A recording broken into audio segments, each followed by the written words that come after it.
पहले 144 साल में एक बार लगने वाले महाकुंभ से कर रहे हैं, जिसका आगाज आज से संगम नगरी प्रयागराज में शुरू हो चुका है। तो आज से महाकुंभ का शुभारंभ हुआ है। समागम में स्नान के लिए भारी तादाद में और भारी भीड़ देखने को मिल सकती है। श्रद्धालु उमड़े हैं। एक दिन पूर्व 50 लाख लोगों ने यहां पर स्नान किया और संगम त्रिवेणी में आप देखिए आस्था की डुबकी किस तरह से लगाई गई है। महाकुंभ के पहले ही संगम में स्नान के लिए उमड़े थे श्रद्धालु और पहले स्नान पर्व से पूर्व ही लगभग 50 लाख लोगों ने स्नान किया है। महाकुंभ 2025 में श्रद्धालुओं को सुविधा के साथ ही सुगम स्नान कराने के लिए संकल्पित योगी सरकार के प्रयासों का नतीजा सामने आया। और साथ ही बताते चले कि महाकुंभ से पहले ही यहाँ पर आप देखिए तैयारियां किस तरह से देखने को मिल रही थी। भारी तादाद में यहाँ पर लोग जो है वो बाहर से पहुंच रहे थे। लेकिन फिलहाल बताते चले कि महाकुंभ के पहले स्नान पर पौष पूर्णिमा से एक दिन पूर्व ही बड़ी संख्या में श्रद्धालुओं ने संगम स्नान कर पुण्य लाभ अर्जित किया। पौष पूर्णिमा के पहले स्नान पर्व की यहाँ पूर्व रविवार को लगभग 50 लाख श्रद्धालुओं ने संगम त्रिवेणी में आस्था की डुबकी लगाई। बड़ी संख्या में साधु संत वहां पर मौजूद रहे और बड़ी संख्या में साधु संतों के साथ ही पुरुषों, महिलाओं, बुजुर्गों और बच्चों ने संगम में डुबकी लगाई। इस बार का महाकुंभ अपने आप में बेहद खास है, ऐतिहासिक है। 144 साल में एक बार आयोजित होने वाला महाकुंभ। कहा जा रहा है कि 45 करोड़ से ज्यादा लोग संगम में स्नान करेंगे। स्नान पर्व से पहले ही प्रमुख साधु संतों के अखाड़े क्षेत्र में प्रवेश कर चुके हैं। हिंदुस्तान में इस वक्त कुल 12 अखाड़े हैं, जिसमें निर्मोही अखाड़ा, नागा अखाड़ा, निरंजनी अखाड़ा, किन्नर अखाड़ा, सभी अखाड़े महत्वपूर्ण हैं। महाकुंभ में सभी अखाड़ों का प्रवेश छावनी प्रवेश हो चुका है और रविवार को अंतिम तौर पर श्री पंचायती अखाड़ा बड़ा उदासीन का छावनी प्रवेश भी हो गया। इसी के साथ ही महाकुंभ में सनातन के ध्वजवाहक 13 अखाड़ों की छावनी क्षेत्र में मौजूदगी दर्ज हो चुकी है। तो जैसे कि हम सबको ज्ञात है कि हर 6 साल में लगने वाला एक कुंभ होता है, हर 12 साल में लगने वाला पूर्ण कुंभ होता है। लेकिन जब ग्रह नक्षत्र एक अजब संयोग ग्रहणित करते हैं तो 144 साल में महाकुंभ लग रहा है। यानी कि आज जिस महाकुंभ का आयोजन संगम नगरी प्रयागराज में हो रहा है, जो अगले 45 दिनों तक चलेगा, इसका पुण्य लाभ प्राप्त करने का मौका 144 साल के बाद मिलेगा। यानी कि जो अपने पापों को पुण्य में तब्दील कर गया वो तर गया। इसी बीच बड़ी खबर, जहां पर महाकुंभ को लेकर मुख्यमंत्री योगी आदित्यनाथ ने भी सोशल मीडिया हैंडल एक्स पर पोस्ट किया। उन्होंने कहा कि पूज्य संतों, कल्पवासियों, श्रद्धालुओं का भव्य स्वागत। गंगा आप सभी की मनोकामनाओं को पूर्ण करे। तो सीएम योगी आदित्यनाथ एक्स पर पोस्ट कर रहे हैं महाकुंभ के शुभारंभ, यहाँ प्रथम स्नान की मंगलमय शुभकामनाएं दे रहे हैं। पौष पूर्णिमा की बधाई दी जा रही है। विश्व के विशालतम आध्यात्मिक एवं सांस्कृतिक समागम महाकुंभ का आज से तीर्थराज प्रयागराज में शुभारंभ हो रहा है।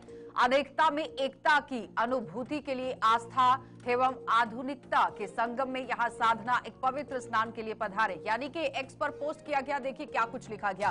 पौष पूर्णिमा की बधाई, विश्व के विशालतम आध्यात्मिक एवं पौष पूर्णिमा की यहाँ बधाई वो दे रहे हैं। विश्व के विशालतम आध्यात्मिक एवं सांस्कृतिक समागम महाकुंभ का आज से तीर्थराज प्रयाग में शुभारंभ हो रहा है। अनेकता में एकता की अनुभूति के लिए आस्था एवं आधुनिकता के संगम में साधना और पवित्र स्नान के लिए पधारे सभी पूज्य संतों, कल्पवासियों, श्रद्धालुओं का हार्दिक स्वागत है। मां गंगा आप सभी की मनोकामना पूर्ण करे और महाकुंभ प्रयागराज के शुभारंभ एवं प्रथम स्नान की मंगलमय शुभकामनाएं हैं। सनातन गर्व महाकुंभ पर्व, ये एक्स पर पोस्ट सीएम योगी आदित्यनाथ की तरफ से किया गया। लेकिन महाकुंभ अपने आप में एक बहुत ही महत्वपूर्ण एक छटा भी रखता है। लेकिन उस बीच में आप देखिए मान्यता किस तरह से है। प्रयागराज में आज से ही महाकुंभ की शुरुआत हो रही है। हिंदू धर्म में प्रयागराज में आयोजित होने वाले महाकुंभ का विशेष धार्मिक और आध्यात्मिक दृष्टिकोण है। यहाँ गंगा, यमुना, अदृश्य सरस्वती नदियों का संगम होता है, जिसे त्रिवेणी संगम कहा जाता है। और महाकुंभ का आयोजन भारत में 4 जगहों पर यानी कि प्रयागराज, नासिक, उज्जैन और हरिद्वार में होता है। इन पवित्र स्थलों पर होने वाला महापर्व आज आप देखिए किस तरह से महाकुंभ के नाम से जाना जा रहा है। लेकिन इन स्थलों पर होने वाले जो महापर्व हैं, उनका साधु संतों और श्रद्धालुओं को बेसब्री से इंतजार भी रहता है। और कहा यह भी जाता है कि महाकुंभ में त्रिवेणी घाट पर स्नान करने से व्यक्ति को जीवन के समस्त पापों से मुक्ति मिल जाती है, जिससे आत्मा और शरीर दोनों ही शुद्ध हो जाता है। और इसके साथ ही बताते चले कि हाल ही में उत्तर प्रदेश के मुख्यमंत्री योगी आदित्यनाथ ने शाही स्नान का नाम बदलकर अमृत स्नान और नगर प्रवेश कर दिया था। लेकिन इससे पहले यहां पर पहले शाही स्नान का जो शुभ मुहूर्त था वो भी दर्शकों के सामने रखा गया था, क्योंकि भारी तादाद में श्रद्धालु यहां पर पहुंचे हुए हैं। 40 करोड़ का आंकड़ा लगभग इस बार दिया गया है कि 40 करोड़ की तादाद में बाहर से श्रद्धालु यहां पर पहुंच सकते हैं और लगभग 7400 करोड़ रुपए महाकुंभ की तैयारियों में, सुरक्षा व्यवस्थाओं में लगाया गया है। लेकिन आप देखिए किस तरह से महाकुंभ को मद्देनजर रखते हुए भारी तादाद में भीड़ जो है वो उमड़ी हुई है। तो महाकुंभ का जो पहली शाही यहां पर स्नान की बात हो रही थी, पहला शाही स्नान पौष पूर्णिमा तिथि में होता है। वैदिक पंचांग के अनुसार पौष माह की पूर्णिमा तिथि जो है ये पूर्णिमा तिथि की बात हो रही है, जिसकी शुरुआत सोमवार यानी कि आज 13 जनवरी से हो गई है। सुबह 5:03 पर ये शुभ मुहूर्त था। और वही तिथि की अगर बात की जाए तो समापन जो है वो 14 जनवरी को रात 3:05 पर बताया गया है। तो ये शुभ मुहूर्त है जब श्रद्धालु वहां पर पहुंचेंगे, स्नान करेंगे और उसके बाद जिस तरह से मान्यता ये है कि अगर आप महाकुंभ में स्नान करते हैं तो आपके पापों से आपको मुक्ति मिलती है। और उसी को मद्देनजर रखते हुए आप देखिए किस तरह से श्रद्धालु वहां पर उमड़े हुए हैं। तस्वीरें आपके सामने,